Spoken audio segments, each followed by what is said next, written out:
Hi, welcome to the being political. आज हम discuss करेंगे यूजीसी नेट जेआरएफ क्लियर करने के लिए क्या अच्छी स्ट्रेटेजी हो सकती है। ठीक है। मैं कोई पेड क्लासेस रन नहीं करता हूँ खुद से, तो मेरा कोई भी कॉन्फ्लिक्ट ऑफ इंटरेस्ट नहीं है। मैं आपको कुछ नहीं कहने वाला कि ये बाय करो, यहाँ से ये करो, वो करो। मेरा कोई कमर्शियल इंटरेस्ट नहीं है इसमें। ठीक है, क्योंकि मैं कोई पेड क्लासेस नहीं रन करता हूँ, ना कोई मॉक नोट्स वगैरह बेचता हूँ। और ऐसी स्ट्रेटेजी बताऊंगा जो कैसे बैलेंस के साथ चलेगी। कहाँ पे हमें पढ़ने की जरूरत है, कहाँ पे कौन से रिसोर्सेज रेफर करने हैं, और कहाँ पे हमें पढ़ने की या ज्यादा रिसोर्सेज रेफर करने की जरूरत नहीं है, कोई क्लास नोट्स भी यूज करेंगे हो जाएगा। ठीक है। कहाँ पे किस तरीके से कौन से थीमेटिक एरियाज है जहाँ पे फोकस करना है, कहाँ से ज्यादा क्वेश्चंस आ रहे हैं, सब अच्छे से डिस्कस करेंगे। Just give me 10 to 15 minutes. ये 10 to 15 मिनट्स आपका बहुत, जो आप मतलब बाद में जो एनर्जी डालोगे वेस्ट हो जाएगा। ठीक है, अगर मतलब सही डायरेक्शन में नहीं डालेंगे तो please give me this 10 to 15 minutes. पूरा स्ट्रेटेजी, सारे यूनिट्स अच्छे से डिस्कस करेंगे। कैसे पढ़ना है, क्या करना है, कहाँ से क्वेश्चंस आते हैं, सब बताऊंगा। Just stick to me. ठीक है। मेरा खुद का स्कोर 254 था। ठीक है।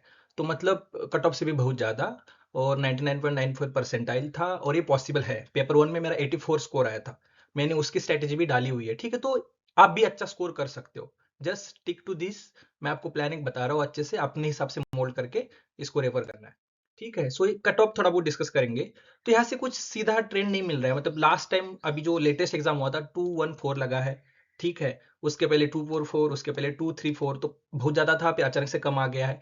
तो ऐसे कुछ दिमाग में लेके मत चलो कि ये सेफ स्कोर रहेगा। ये बस इतना ही कि मुझे मेरा बेस्ट करना है, मुझे मेरा बेस्ट देना है। ठीक है। तो उसके हिसाब से हर एक क्वेश्चन मैटर करता है जो आपके स्क्रीन पे ऊपर आता है, उसको लाइटली नहीं ले सकते।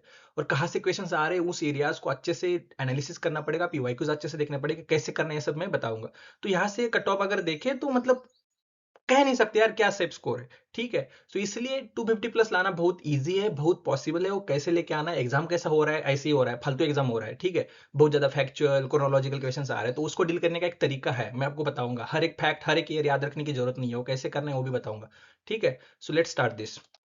सो पेपर वन का मैंने अलग से वीडियो डाला हुआ है, आप यहाँ से आपको चैनल पे मिल जाएगा। एक एक 1.5 घंटे का वीडियो है, पूरा पीवाईक्यूज भी एनालिसिस किए, सारे 3 साल के पीवाईक्यूज भी डिस्कस किए हुए हैं यहाँ पे। कौन सी यूनिट कहाँ से पढ़ना है, कहाँ पे पढ़ने की जरूरत है, कहाँ पे प्रैक्टिस की ज्यादा जरूरत है, सब डिस्कस किया है। ये आप अलग से आपके टेलीग्राम चैनल पे, या इसका लिंक मैं डिस्क्रिप्शन में भी डाल दूंगा। ठीक है। सो अगर सबसे इंपॉर्टेंट यहाँ पे दो चीजें हमें पता चलती है। एक है यूनिट 7, जो पॉलिटिकल इंस्टीट्यूशन इंडियन पॉलिटी जिसको हम बोलते हैं। हर साल मतलब लगभग अभी लास्ट देखे 2025 के जनवरी में 18 क्वेश्चन, उसके पहले 16, और एक साइकिल में तो 35 क्वेश्चन आए थे। ठीक है। ये सबसे बड़ा यूनिट, सबसे इंपॉर्टेंट यूनिट है ये। इसको हम दो सोर्सेज से पढ़ सकते हैं, एक तो यम लक्ष्मीकांत इंडियन पॉलिटी, और दूसरा उड़ान का जो छोटा सा बुकलेट आता है पीडब्ल्यूडी ओनली एस का। ठीक है। दूसरा है इंटरनेशनल रिलेशंस। ठीक है। यहाँ से देखे तो लास्ट टाइम 26 आए थे, जो अभी 6 जनवरी 2026 को एग्जाम हुआ लास्ट वाला। ठीक है। उसके पहले 18 आए थे, उसके पहले 26, 10, 15। इन दो यूनिट्स को मैं अगर क्लब करूं तो 40 to 50% आपके क्वेश्चन यही से आ रहे हैं। लगभग 50% मान के चलो। 50% क्वेश्चन अगर इसी दो यूनिट से आ रहे हैं, तो इन दो यूनिट्स को बहुत अच्छे से करना है। कैसे करना है इसको, हर एक पॉइंट बताऊंगा कहाँ से क्वेश्चन आ रहे हैं। ठीक है। और मैं आपको ये बताना, मुझे अच्छा लगेगा, मैंने एक नोट शेयर किया था फ्रीली। मेरे सारे नोट्स इस टेलीग्राम पे आपको सारे नोट्स फ्री मिल जाएंगे, सारे लेक्चर्स फ्री मिल जाएंगे। कोई भी हम पेड इनिशिएटिव नहीं चलाते। ठीक है। ये फ्रीली इनिशिएटिव रन करते लास्ट 5 साल से। तो आईआर का नोट शेयर किया था, जो मैंने बेलिस एंड स्मिथ यानी जो एंड्रयू वुड है वहां से जो भी अच्छा अच्छा चीजें है सारा क्लब किया था, उसको एक कंपाइल किया था। और आपको बताना मुझे अच्छा लगेगा, 26 में से 19 क्वेश्चन डायरेक्टली उस छोटे से नोट से मिल जाएंगे आपको। और वो एग्जाम के पहले मैंने शेयर किया था, उसके बाद मैंने देखा एग्जाम में क्या क्या क्वेश्चन आ रहे, कौन से क्वेश्चन मेरे नोट से मिल रहे हैं। ठीक है। तो प्लीज मटेरियल को सीरियसली लो, उसको रेफर करो, फ्रीली सब मिल जाएगा टेलीग्राम पे। ठीक है। तो ये दो यूनिट सबसे इंपॉर्टेंट है। उसके बाद political theory and political thought को क्लब करें तो 15 से 20 क्वेश्चन आते हैं। और comparative politics and public administration को क्लब करें तो अराउंड 15 क्वेश्चन आते हैं। ठीक है। इसके सारे नोट्स कहाँ से क्या करना है मैं बता दूंगा। ठीक है। तो सबसे इंपॉर्टेंट पहली बात करते हैं आईआर की। ठीक है। तो इसमें अप्रोचेस है सारे। ठीक है। उसके बाद अलग अलग कंसेप्ट है। ठीक है। पावर, नेशनल सिक्योरिटी वगैरह, ये सब अलग अलग non state actors. Conflict and peace सबसे इंपॉर्टेंट यूनिट ये है। यहाँ पे सारे क्वेश्चन आते हैं, कहाँ पे आते हैं मैं सब बताऊंगा। ठीक है आपको। उसके बाद यूनाइटेड नेशन। ठीक है। उसके बाद पॉलिटिकल इकोनॉमी ऑफ आईआर, इसको भी बताऊंगा कैसे करना है। Regional organisation and contemporary challenges. ठीक है। ये तीन अच्छे सोर्सेस, एक तो एंड्रयू वुड, उसके बाद ग्लोबलाइजेशन ऑफ वर्ल्ड पॉलिटिक्स जो बेलिस एंड स्मिथ है, इन दोनों को सिलेक्टिवली पढ़ सकते हो। और एक एनसीईआरटी है। ठीक है। इसके बाद जिनको पढ़ना है पढ़ो, जिनको नहीं पढ़ना है मैं सोर्सेज बता दूंगा। ठीक है। अब आईआर का अगर देखें तो अप्रोचेस में क्या पूछते हैं, एक तो फीचर्स, हर एक अप्रोच के अलग अलग फीचर्स है, कुछ एजम्पशंस है, थ्योरीज है, अलग अलग अप्रोचेस में अलग अलग सब थ्योरीज है, उसके वेरिएंट्स है, जैसे रियलिज्म में न्यू रियलिज्म, स्ट्रक्चरल रियलिज्म, अलग अलग ऑफेंसिव डिफेंसिव रियलिज्म। हर एक थ्योरीज के, हर एक सब डिसिप्लिन के थिंकर्स अटैच्ड होते हैं, उनके इंपॉर्टेंट की बुक्स होते हैं। हर एक थ्योरीज में अलग अलग कंसेप्ट, जैसे रियलिज्म में बैलेंस ऑफ पावर है, सेल्फ सेल्फ मतलब सेल्फ हेल्प है, वैसे उस तरीके के अलग कंसेप्ट होते हैं, नेशनल सिक्योरिटी वगैरह ये सब। ठीक है, पावर, ये इंपॉर्टेंट हो जाता है यहाँ पे, अप्रोचेस को ऐसे पढ़ना है। ठीक है, थिंकर्स, बुक्स, उनके कंसेप्ट, ये सब। उसके बाद कॉन्फ्लिक्ट एंड पीस, ये सबसे इंपॉर्टेंट है। यहाँ पे क्या क्या आता है, कोल्ड और पॉलिटिक्स की इवेंट्स पूछते हैं, उनकी क्रोनोलॉजी पूछते हैं, अलग अलग पर्सनैलिटीज पूछते हैं, वेपन्स ऑफ मास डिस्ट्रक्शन पूछते हैं, अलग अलग टेस्ट कब हुआ, न्यूक्लियर टेस्ट किस कंट्री ने कब किया, न्यूक्लियर इशूज, न्यूक्लियर ट्रीटीज, अलग अलग डील्स, ये पूछते रहते हैं। वॉर्स, बैटल्स पूछते हैं अलग अलग। ठीक है, अभी अभी जो वॉर्स चल रहे हैं उसके रिगार्डिंग आता है। जो अलग अलग इन्वेजन हुए, ठीक है, क्रीमिया का इन्वेजन हुआ, अफगानिस्तान का इन्वेजन हुआ, कब किया, किसने किया, कब कब लेफ्ट किया, ये सब पूछते हैं, एनेक्सेशन पूछते हैं।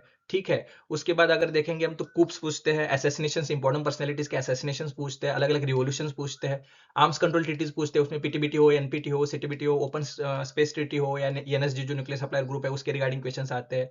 ठीक है, यूएन को अगर देखें तो क्रोनोलॉजी, यूएन की एस्टेब्लिशमेंट की भी क्रोनोलॉजी, और यूएन के अंदर जो अलग अलग ऑर्गन है उनके एस्टेब्लिशमेंट की क्रोनोलॉजी है वो पूछते हैं। अलग अलग जनरल सेक्रेटरीज, उनके टीनियर्स पूछते हैं। अलग अलग यूएन के ऑर्गेनाइजेशंस वो क्लब स्टैब्लिश हुए, उनके अंदर आने वाले ट्रीटीज पूछते हैं। पीस कीपिंग फोर्सेज जो यूएन के है, सूडान में हो, लेबनान में है, साइप्रस है, डीआरसी है, वगैरह वगैरह। तो अलग अलग पीस कीपिंग मिशन कब कब क्या हुआ वो पूछते हैं। Then political economy of IR में देखें तो G20, BRICS, G7, globalisation, financial crisis, Bretton Wood institution में वर्ल्ड बैंक, आईएमएफ, डब्ल्यूटीओ, उसके सारे डायरेक्टर जनरल्स डब्ल्यूटीओ के, अलग अलग डब्ल्यूटीओ के अंदर कॉन्फ्रेंसेस, डायलॉग, टॉक्स, ये सब पूछते हैं। ठीक है, उसके बाद अगर रीजनल ऑर्गेनाइजेशन में देखें तो EU, African Union, SCO, ASEAN, उसके समिट्स। ठीक है, कोई भी रीजनल ऑर्गेनाइजेशन को कैसे पढ़ना है, वो कब स्टैब्लिश हुआ, इसका हेडक्वार्टर सेक्रेटरीट कहाँ पे है, उसकी ट्रीटीज कौन सी है इंपॉर्टेंट जहां से वो स्टैब्लिश हुआ है। अगर उसके मेंबर्स देखें तो कौन से फाउंडिंग मेंबर्स है, कौन से न्यू मेंबर्स है, कौन किसने अभी लेफ्ट किया, जैसे यूके ने ईयू को लेफ्ट किया था, तो इसके ऊपर क्वेश्चन आते हैं। ठीक है, और कंटेम्पररी चैलेंजेस को अगर हम देखें तो टेररिज्म, अलग अलग टेरर इवेंट्स जो हुए हैं, क्लाइमेट चेंज, उसके अलग अलग ट्रीटीज, कन्वेंशन, कॉन्फ्रेंसेस जो हुई है। ठीक है, ह्यूमन राइट्स, उसके अलग अलग कन्वेंशन है, रिफ्यूजी वाला कन्वेंशन अलग होगा, वुमेन वाला अलग होगा, चिल्ड्रन वाला अलग होगा, प्रिजनर्स, टॉर्चर, जीनोसाइड के रिगार्डिंग जो जो कन्वेंशन, उसके डेट्स ईयर्स पूछ रहे हैं। आपको मैच द फॉलोइंग में आता है, सीधा सीधा क्रोनोलॉजी में आता है। ठीक है, इसको सबसे कहाँ करना है मैं बता दूंगा, ये कहाँ से करना है सब। पॉवर्टी डेवलपमेंट में MDGs, SDGs, UNDPs, then culture, identity politics, ये इतना ही फोकस करना है। डोंट रन बिहाइंड मिसलेनियस या रैंडम, इससे छोड़ के जो आए ना मत करो। हर एक ऐसे रैंडम दो तीन क्वेश्चन के पीछे आप भागोगे, बहुत कुछ कुछ करने जाओगे, नहीं करना है। यहाँ पे जो बताया है उतना ही करना है, वहीं से सारे क्वेश्चंस आते हैं। ठीक है, और उसको आईआर की मैंने एक नोट शेयर की हुई है टेलीग्राम ग्रुप पे हमारे, वो आईआर के नोट से सारे क्वेश्चंस, ये सारे क्वेश्चंस वहां से बनेंगे। इसके अलावा कुछ थोड़ा बहुत थोड़ी मेहनत कर लेना खुद से, हो जाएगा। ठीक है, ये उसके बाद पॉलिटिकल इंस्टीट्यूशन इंडिया 7 नंबर का यूनिट है, मतलब ये सबसे इंपॉर्टेंट यूनिट है। ठीक है, ये दो सोर्सेज से आप पढ़ सकते हो, जो लक्ष्मी ऑलरेडी पढ़ रहे, स्टिक टू दैट। जिन्होंने लक्ष्मी पढ़ने का टाइम नहीं है वो उड़ान का ये वो पढ़ सकते हो। मैंने खुद से भी एक नोट बनाया है जो अच्छे अच्छे से सारा कंपाइल करके भी शेयर किया है फ्रीली, इसी इस पे फ्रीली मिल जाएगा, वहां से पढ़ सकते हो। वहां पे मैंने क्या ऐड किया है, बस प्रेसिडेंट की लिस्ट, वाइस प्रेसिडेंट की लिस्ट, कैग की लिस्ट, सीजीआई की लिस्ट, जहां से क्वेश्चन आते हैं ना, ये सब मैंने थोड़ा बहुत ऐड किया है, अलग अलग गवर्नमेंट की स्कीम्स, ये सब वो ऑलरेडी फ्रीली शेयर की हुई है, वहां से एक्सेस कर लेना। ठीक है, तो इस पे भी मैं डिस्कस करूंगा कहाँ से क्वेश्चन आते हैं। ठीक है, ये सिलेबस अभी एज ऑफ नाउ भूल जाओ, क्वेश्चन कहाँ से आते हैं मैं बता दूंगा। तो इसमें सबसे पहले क्रोनोलॉजी सबसे आजकल ज्यादा इंपॉर्टेंट हो रहा है, कभी कभी 15 क्वेश्चन आते हैं, कभी कभी एक बार 35 क्वेश्चन आए थे इसी एक यूनिट से। ठीक है, तो सबसे इंपॉर्टेंट शेड्यूल्स, शेड्यूल्स की क्रोनोलॉजी, कौन से अमेंडमेंट कब हुए, जैसे कि फर्स्ट अमेंडमेंट से 9 शेड्यूल ऐड हुआ, कौन से अमेंडमेंट से 10th हुआ, 11 कब ऐड हुआ, 12 कब ऐड हुआ, एक्सेट्रा एक्सेट्रा, अलग अलग शेड्यूल्स, उसकी क्रोनोलॉजी। अलग अलग पार्ट्स, 25 पार्ट्स है लगभग, पहले 22 थे, तो उनके ऊपर पूछते हैं। आर्टिकल्स की क्रोनोलॉजी पूछते हैं, फंडामेंटल राइट्स, डीपीएस, पहले 51 आर्टिकल्स तो रटे हुए होने चाहिए। अलग अलग अमेंडमेंट्स की क्रोनोलॉजी पूछते हैं। ठीक है, उसके बाद fundamental rights, DPSPs, fundamental duties, preamble, उसके रिगार्डिंग कीवर्ड जो प्रियम्बल में है, प्रियम्बल से रिलेटेड अमेंडमेंट्स है। देन क्रोनोलॉजी पूछते हैं, प्रेसिडेंट की क्रोनोलॉजी पूछते हैं, वाइस प्रेसिडेंट की पूछते हैं, पीएम की पूछते हैं, CGI, CAG, speaker, election commissioners, table of president जो है, एटलीस्ट इंपॉर्टेंट 7 8 जो पोजीशन है वो, और जो न्यूज में कोई गवर्नर या सीएमओ तो वो पूछते हैं। ठीक है, उसके बाद 5 ईयर प्लान, फाइनेंस कमीशन के चेयरपर्सन, उनके 10 years, planning commission, NITI Aayog, उसके रिगार्डिंग कुछ क्वेश्चन आएंगे। उसके बाद स्टेट रिऑर्गेनाइजेशन, कब कौन सा स्टेट हुआ, कब कौन से अमेंडमेंट्स हुआ, कब क्या, इसके थोड़े आते क्वेश्चंस। कौन सी लैंग्वेज एट शेड्यूल में कब ऐड हुई वो पूछते हैं। ठीक है, कौन सा हाई कोर्ट कब स्टैब्लिश हुआ उसकी नॉलेज पूछते हैं। सुप्रीम कोर्ट की इंपॉर्टेंट केसेस, जजमेंट, वो पूछते हैं। नेशनल कमीशन जो है ना, उसके chairperson, national commission of SC, ST, OBC, PWD, women commission, ये सब कब एस्टेब्लिश हुआ, ईयर कौन सा है, अभी कौन चेयर है, पहला चेयर कौन था, वगैरह इसके क्वेश्चन आते हैं। पार्लियामेंट और स्टेट लेजिस्लेचर देखें तो इसके ऊपर स्टेट वाइज सीट्स भी पूछते हैं कि लोकसभा की स्टेट इस पर्टिकुलर स्टेट में कितनी है, उस स्टेट में कितनी है, ठीक है, एससी की सीट, एसटी की seat, etcetera etcetera. State legislative assemblies की यूपी की कितनी सीट है, गोवा में कितनी सीट है, वगैरह वगैरह। स्टेट लेजिस्लेटिव काउंसिल्स कौन से स्टेट में है, अलग अलग पार्लियामेंट्री कमिटीज, उनका कंपोजिशन, बजट के रिगार्डिंग कुछ कुछ पूछेंगे, उसका आर्टिकल जैसे 112 है, या मनी बिल का आर्टिकल 110 है, उसके रिगार्डिंग। डिफरेंट पावर्स, राज्यसभा और लोकसभा कौन से पावर में कहाँ कहाँ डिफर करते हैं, हमने क्या क्या बोरो, कौन से कंट्री से, कौन से कॉन्स्टिट्यूशन से क्या बोरो किया है, हिस्टोरिकल जो एक्ट है ना, 1909 का एक्ट हो, 1919 का एक्ट हो, 1935 का एक्ट हो, एटलीस्ट ये 3 एक्ट सही से कर लेना। अलग अलग कॉन्स्टिट्यूशनल बॉडीज, उनके आर्टिकल्स, उनके अभी रिसेंटली कौन हेड है, ठीक है, इंटरस्टेट काउंसिल, जोनल काउंसिल, और इंपॉर्टेंट कुछ एक्ट्स, आरटीआई हो, फॉरेस्ट राइट एक्ट हो, तो ये सब आएगा। ठीक है, अलग अलग कमिटीज भी पूछते हैं, जैसे लोकल सेल्फ गवर्नमेंट की कमिटीज हो, इलेक्टोरल रिफॉर्म्स की कमिटीज हो, फेडरलिज्म की कमिटीज हो। बस इतना अच्छे से करना है। ये कुछ की एरियाज है, इस यहाँ पे कुछ भी मिस नहीं करना है। इसके अराउंड कुछ आया, अलग कुछ पूछा तो ठीक है, वो डील कर लेंगे बाद में, लेकिन ये अच्छा होना चाहिए, ये परफेक्ट होना चाहिए। ठीक है, यहाँ पे कुछ मिस्टेक्स नहीं करना है। ठीक है, उसके बाद पॉलिटिकल थ्योरी, मैं यहाँ पे खुद से बिलीव करता हूँ कि यहाँ पे थोड़ा पढ़ने की जरूरत है, यहाँ पे कोई शॉर्टकट मत ले लो, क्योंकि ये सेक्शन अगर अच्छा हुआ तो पूरा पेपर अच्छा जाएगा, सारा पॉलिटिकल साइंस का अंडरस्टैंडिंग बिल्डअप हो जाएगा। आप कोई भी इसमें से एक सोर्स उठा लो, या तो आप ओपी गोवा से पढ़ लो, ठीक है, या तो आप जो राजू भार्गव से पढ़ लो, या तो एंड्रयू से पढ़ लो, कोई भी एक सोर्स उठा लेना, या इग्नो से पढ़ लो, कोई बात नहीं। एक सोर्स से बस ये सारे यूनिट्स, ये सारा कंप्लीट कर लेना। इसको मुझे, मैं खुद बिलीव करता हूँ कि पढ़ने की जरूरत है, क्योंकि यहाँ से कंसेप्चुअल अंडरस्टैंडिंग डेवलप होती है। अगर रीजन असर्शन के क्वेश्चन आ गए, मल्टी स्टेटमेंट क्वेश्चन आ गए, तो थोड़ा बहुत दिक्कत आ सकती है, तो ये थोड़ा बहुत पढ़ना है हमें। ठीक है, अच्छे से इसको अच्छे से करेंगे। ठीक है, इसका भी नोट मैंने फैक्ट शीट शेयर की हुई है टेलीग्राम चैनल पे, पॉलिटिकल थीरीज एंड आइडियोलॉजी की। ये फैक्ट शीट खुद से एक बार पढ़ना, उसके बाद बस उस फैक्ट शीट का हेल्प लेके रिवीजन करना है इसका। ठीक है, उसके बाद पॉलिटिकल थॉट, यहाँ पे ठीक है, कुछ ज्यादा पढ़ने की जरूरत नहीं है आपको। अच्छे अच्छे सोर्सेज है, पॉल साइंस हेल्प है, एजू सीकर है, अच्छे से वीडियोस मिल जाएंगे आपको। मैंने भी कंप्लीट वेस्टर्न पॉलिटिकल थॉट का वीडियो बना के डाला हुआ है, तो कहीं से भी एक दो वीडियोस देख लेना। और इसकी एक फैक्ट शीट मैंने शेयर की हुई है, इसकी फैक्ट शीट मैंने टेलीग्राम चैनल पे शेयर की हुई है, 25 पेजेस के अराउंड की है, सारी इंपॉर्टेंट बुक्स, कंसेप्ट, कोट्स सब वहाँ पे पीवाईक्यूज के साथ ऐड किया हुआ है, उसको उससे रिवीजन कर लेना। तो क्या थिंकर्स पे पूछेंगे, उसके बुक्स पूछेंगे, उसके की कंसेप्ट पूछेंगे, आइडियाज पूछेंगे, क्रोनोलॉजी बुक्स की पूछ सकते हैं, आइडियोलॉजी कौन से थिंकर कौन से आइडियोलॉजी से बिलोंग करता है वो सब पूछ सकते हैं, या तो उसके कोट्स पूछ सकते हैं, और क्या पूछेंगे। ठीक है, अगर किसी ने मुखर्जी रामासामी का बुक पढ़ा है तो इट्स वेरी गुड, आप वहीं से थोड़ा बहुत रिवीजन करके ये फैक्ट शीट को एक बार देख लेना। इग्नू का मटेरियल भी अच्छा है, तो बेर मिनिमम है कि 8 to 9 पेजेस में एक थिंकर कवर हो जाता है इग्नू के नोट्स में, तो एटलीस्ट वो थोड़ा बहुत पढ़ लेना। तो political theory and western political thought में थोड़ा बहुत पढ़ने की जरूरत है, और फैक्ट शीट से रिवीजन कर लेना इसका। ठीक है, इंडियन पॉलिटिकल थॉट मत पढ़ो, कोई जरूरत नहीं है। थोड़ा बहुत बस Gandhi and B R Ambedkar, इन दो स्कॉलर्स को, थोड़ा बहुत कौटिल्य, इन 3 स्कॉलर को थोड़ा बहुत अच्छे से पढ़ो। उनके कंसेप्ट, आइडियाज, कोट्स, स्टेटमेंट्स पे क्वेश्चन आते हैं। बाकी के जितने भी सारे थिंकर्स है ना, या तो इनकी बुक्स पूछेंगे, इन्होंने कौन सा ऑर्गेनाइजेशन को इस्टेब्लिश किया उसकी क्रोनोलॉजी पूछेंगे, कौन से मूवमेंट में पार्टिसिपेट किया, एक दो कोट्स आएंगे, स्टेटमेंट्स आएंगे, अलग अलग डिबेट पूछेंगे। तो ज्यादा जरूरी है Gandhi ji, B R Ambedkar and थोड़ा बहुत कौटिल्य, यहाँ पे थोड़ा बहुत थ्योरी में जाएंगे, उनके कुछ कंसेप्ट में डेप में जाएंगे, अदरवाइज बाकी सारे थिंकर्स की इतना डेप में नहीं जाते। कंप्लीट इंडियन पॉलिटिकल थॉट का वीडियो आपको बहुत सारे यूट्यूब चैनल्स पे मिल जाएगा, एजूसी करो, पॉल साइंस हो, मेरे भी चैनल पे पढ़ा है, और कहीं से भी देख लो, कोई दिक्कत नहीं है। और थोड़ा बहुत फैक्ट शीट से वगैरह रिवीजन कर लेना, ये ईजी है। ठीक है, उसके बाद कंपेरेटिव पॉलिटिकल एनालिसिस के नोट्स मैंने खुद से शेयर किया है, मैंने एक लेक्चर लिया था, इसका पीपीटी भी डाला हुआ है, एक कॉम्प्रिहेंसिव नोट भी शेयर किया है, इट्स मोर देन इनफ, वहां से रिवीजन कर लेना। जिनको बुक पढ़ना है ये बुक पढ़ सकते हो, कोई बात नहीं, या इग्नू से थोड़ा बहुत देख लेना। ठीक है, लेकिन मैं तो सजेस्ट नहीं करूंगा। ठीक है, यहाँ पे अप्रोचेस के ऊपर क्वेश्चन आते हैं, अलग अलग approaches, traditional approaches, modern approaches, ठीक है, behaviourism, post behaviourism, David eastern, हाँ, ये सब, ये थोड़े बहुत क्वेश्चंस आते हैं। कोलोनाइजेशन डिकोलोनाइजेशन में ज्यादा नहीं देखने को मिलता है। उसके बाद यहाँ पे देखें तो ये रिजिम्स के ऊपर क्वेश्चन थोड़े बहुत आते हैं, electoral system, party system, political parties, elite theory, इसके रिगार्डिंग थोड़े बहुत क्वेश्चन देखने को मिलते हैं। कॉन्स्टिट्यूशनल रिजिम्स में भी अथॉरिटेरिज्म के क्या फीचर्स होते हैं, ठीक है, ऐसे थोड़े बहुत क्वेश्चन, टोटलिटेरिज्म के क्या फीचर्स होते हैं, तो थोड़ा बहुत ये देख लेना। ये सबसे इंपॉर्टेंट है, development, under development, dependency, modernisation, ये सबसे ज्यादा क्वेश्चन यहाँ पे देखने को मिलते हैं। ठीक है, उसके बाद ये सब देखा ही हमने, रूलिंग क्लास, पावर रिलेट्स वगैरह वगैरह, और थोड़े बहुत एनजीओ, कोई एग्जांपल्स दे देंगे एनजीओ वगैरह, तो ये इजी है, इतना डिफिकल्ट नहीं है। इसके नोट्स शेयर किए हुए टेलीग्राम पे, या किसी नोट से हो जाएगा। कोई बुक पढ़ने की मैं सजेस्ट नहीं करूंगा कि कोई बुक इसके लिए पढ़ लो, ज्यादा से ज्यादा अगर किसी को पढ़ना है तो इग्नू थोड़ा बहुत देख लेना। ठीक है, ये सब जरूरी नहीं है, मतलब आप स्किप कर सकते हो, क्योंकि ये ओवरलैप करता है, एक जगह पे नहीं मिलेगा, बहुत सारे बुक्स को रेफर करना पड़ेगा हुआ है। ठीक है, इंडियन फॉरेन पॉलिसी का नोट मैंने बहुत अच्छे से शेयर किया हुआ है, उस नोट के बाहर का कुछ नहीं आ रहा आपके। इंडियन फॉरेन पॉलिसी का नोट टेलीग्राम चैनल पे आपको मिल जाएगा, वहां से कर लेना अच्छे से।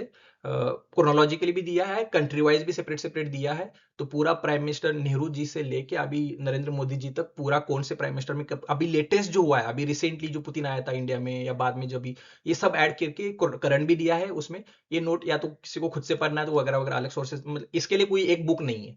ठीक है, तो इसका टेलीग्राम चैनल पे ज्यादा इंपॉर्टेंट नहीं, इतने ज्यादा क्वेश्चन देखने को नहीं मिलते हैं। ठीक है, just India Pakistan, India China, India USA, 2-3 countries के रिगार्डिंग कुछ कुछ क्या हुआ है ये सब थोड़ा बहुत आएगा। कंट्री पीएम वाइज कुछ एक दो इवेंट्स पूछेंगे, हो गया। ठीक है, institutions India, political process in India ज्यादा क्वेश्चन देखने को नहीं मिलते हैं।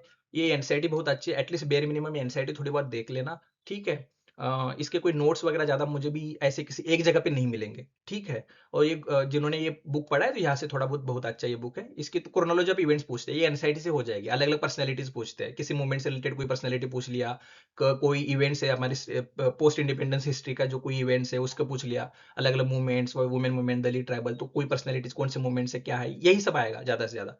कोई पॉलिटिकल पार्टीज पूछेंगे, उसका नेशनल पार्टीज कौन सी है, स्टेट उनके हेड कौन है, अभी प्रेसिडेंट कौन है, कौन से पार्टी कब स्टैब्लिश हुई थी, ईयर पूछेंगे, उसकी क्रोनोलॉजी पूछेंगे। तो ये एनसीईआरटी से हो जाएगा ये, या थोड़ा बहुत खुद से सर्च कर लेना है हर एक चीज, विकिपीडिया पे या गूगल पे थोड़ा बहुत वन पेजर नोट बना लेना। ठीक है, पब्लिक एडमिनिस्ट्रेशन ये सबसे बेस्ट बुक है। ये पहले 4 से 5 ही टॉपिक यहाँ से पढ़ने हैं, जिनको नहीं पढ़ना है कोई बात नहीं। मैंने एक ये वीडियो डाला हुआ है अभी रिसेंटली भी, आई थिंक एक हफ्ते पहले भी एक वीडियो डाला है पब्लिक एडमिनिस्ट्रेशन के ऊपर, उसका नोट भी शेयर किया हुआ है। ठीक है, तो एटलीस्ट वहां से पढ़ लेना। पहले 4 चैप्टर्स इंपॉर्टेंट है, यहाँ पे ये सारी theories, system theory, decision making theory, ecological approach, scientific management, Taylorism जो है, फयोल, उर्लीग, गुरवी, सॉरी, उर्वीक, गुलीक, देन यही 5-6 थिंकर्स है। ठीक है, हर्बर्ट सैमन हो, मैक्स वेबर हो, तो ये सब scientific management theory, bureaucratic theory, human relation theory, यही सब इंपॉर्टेंट है। अलग अलग कम्युनिकेशन, जो मास्लो का जो हायरार्की ऑफ नीड्स वगैरह ये सब आता रहता है। तो ये 4 चैप्टर्स इंपॉर्टेंट है, इसका मिल जाएगा आपको ये बुक इजीली कहीं पे भी। ठीक है, 4 चैप्टर्स पढ़ लो, जिनसे जिनको नहीं पढ़ना है नोट्स शेयर किए हुए हैं टेलीग्राम पे या यूट्यूब पे, लेक्चर्स भी मिल जाएंगे अलग अलग, जो यूट्यूब के मैंने अलग अलग 3-4 अच्छे क्लासेस के नाम लिया हो पहली, मिल जाएगा आपको। ठीक है, इतना दिक्कत नहीं है, यहाँ से क्वेश्चन आते हैं, 8 से 10 क्वेश्चन आते हैं, कभी कभी 5-6 क्वेश्चन आते हैं, लेकिन डुएबल है। बुक्स पूछेंगे या तो किसी थिंकर के डेप्थ में भी जाएंगे, कभी कभी रैंडम 1-2 बुक्स भी आते हैं। तो मैं ये सजेस्ट करूंगा ना कि कोई ऐसा रैंडम बुक आए तो आप सारे बुक्स रटने मत बैठ जाना इसके। ये जो 5-6 थिंकर्स, 10 8 9 10 थिंकर इंपॉर्टेंट है, उनका ही बस देख लो, ये बर्नार्ड वगैरह ये सब। ठीक है, फॉलेट हो, पीटर ड्रकर हो, ठीक है, ये सब टेलर हो, ये तो यही सब करना है। ठीक है, गवर्नेंस एंड पब्लिक पॉलिसी, यहाँ पे कोई एक जगह पे नोट्स इसके नहीं मिलेंगे। यहाँ पे बस क्या करना है, गुड गवर्नेंस, वर्ल्ड बैंक का डेफिनेशन में क्या क्या एस्पेक्ट्स आते हैं, सिविल सोसाइटी के ऊपर कोई 1-2 स्कॉलर, नीरा चंदोक वगैरह किसने लिखा हुआ है। ठीक है, अकाउंटेबिलिटी पे यहाँ पे कैग इंपॉर्टेंट हो जाता है, पार्लियामेंट की कोई कमिटीज वगैरह ये सब इंपॉर्टेंट हो जाते हैं, जुडिशरी का रोल थोड़ा बहुत इंपॉर्टेंट हो जाता है। यहाँ पे देखो, लोकायुक्ता, इसके रिगार्डिंग एक्ट है, लोकायुक्ता एक्ट है, सिटीजन चार्टर रिगार्डिंग एक्ट्स है, लोकपाल है, राइट टू इन्फॉर्मेशन एक्ट है, तो उसके थोड़े बहुत प्रोविजंस देख लिए। ये थोड़ा बहुत खुद से सर्च करना ना, ये कहीं से कहीं पे मिलेगा नहीं। ठीक, इन इन बुक से थोड़ा बहुत हो जाएगा, लेकिन ये खुद से सर्च करना है। प्लानिंग एंड डेवलपमेंट में नीति आयोग वगैरह ये सब, ठीक, खुद से सर्च करो, उनकी वेबसाइट पे जाओ नीति आयोग के, वहां पे सब दिया हुआ होगा। ठीक है, उसके बाद ये सब राइट टू एजुकेशन एक्ट, अभी नरेगा तो नहीं रहा, तो अभी फूड सिक्योरिटी रिगार्डिंग जो भी है थोड़ा बहुत सर्च कर लेना, मिनिस्ट्रीज की वेबसाइट्स पे जाना, ये 1 पेज नोट खुद से बना लेना। ठीक है, यहाँ पे थोड़ा करंट ओरिएंटेड क्वेश्चन आ सकते हैं ज्यादा, अगर आएंगे तो इतना ज्यादा कुछ स्ट्रेस लेने की जरूरत नहीं है। ठीक है, यहाँ पे ये टेलीग्राम चैनल पे जाओ, सारे लेक्चर्स के लिंक्स डाले हुए हैं, सारे नोट्स फ्रीली शेयर किए हुए हैं। जो भी बुक्स मैंने सजेस्ट किए थे प्लीज उसको पढ़ना। मैंने कहाँ पे पढ़ने के लिए बताया, जस्ट वेस्टर्न पॉलिटिकल थॉट में पढ़ने के लिए बताया, या तो इग्नू से पढ़ो या मुखर्जी रामास्वामी से पढ़ो। और दूसरा पॉलिटिकल थ्योरी में पढ़ने के लिए बताया, political theory and political ideology को। और सिलेक्टिवली आईआर में बस अप्रोचेस एंड थ्योरीज के लिए पढ़ना है, जो रियलिज्म हो, लिबरलिज्म हो, जो अलग अलग क्रिटिकल थ्योरीज है, डिपेंडेंसी स्कूल वगैरह, ये इसको थोड़ा बहुत पढ़ना है। बाकी का तो मैंने नोट शेयर किया हुआ है। तो बस 3 चीजों के लिए पढ़ने की जरूरत है, बाकी पूरा यूजीसी नेट, मतलब आप एटलीस्ट जो नोट्स है, आप कोई भी क्लास के नोट्स रेफर कर लो, प्रीवियस ईयर क्वेश्चंस को अच्छे से सॉल्व कर लो सारे। ठीक है, वहां से थीम्स आइडेंटिफाई कर लो, कहाँ पे मिस्टेक्स कर रहे हैं एसेस करो। मॉक सारे फ्रीली शेयर किए हुए हैं मैंने यहाँ पे टेलीग्राम चैनल पे, यहाँ पे सारे नोट्स फ्रीली शेयर किए हुए हैं, तो प्लीज इसको ज्वाइन कर लेना। और अगर आपको अच्छा लगे तो प्लीज अपने फ्रेंड्स को, स्टडी सर्कल में सबको इस लिंक के बारे में, इस इनिशिएटिव के बारे में बता देना। मैं वो मुझे मोटिवेशन जैसा काम करता है। ठीक है, ये मैं 5 साल से फ्री ऑफ कॉस्ट रन कर रहा हूँ ये इनिशिएटिव। यूजीसी नेट हो, सीयूटी पीजी हो, यूपीएससी हो, फ्रीली गाइड करना या नोट शेयर करना, ये सब मुझे अच्छा लगता है। ठीक है, it's like giving back to the society. तो प्लीज सब्सक्राइब करना, कमेंट करना और लाइक भी करना है। It will help me lot. ठीक है, thank you all the best.